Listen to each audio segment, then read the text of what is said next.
আসসালামু আলাইকুম দর্শক, পেট্রোল পাম্পে তেল নেই কিন্তু সিন্ডিকেটের অভাব নেই। যার ক্ষমতা আছে সেই পাচ্ছে তেল, যার যার ক্ষমতা নেই সে লাইনের পর লাইনে দাঁড়িয়ে আছে।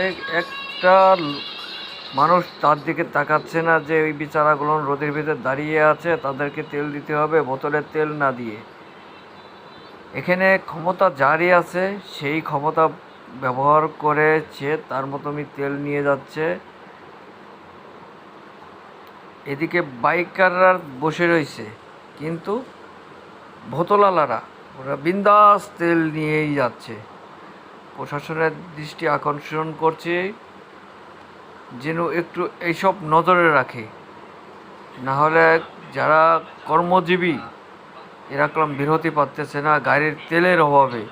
আবার এমনও আছে যে তার গাড়িতে তেল ফুল লোড 200 টাকা তেল ভরতে পারে, সেইখানে সেও লাইনে দাঁড়িয়ে আছে গাড়ির তেলের অপেক্ষায়।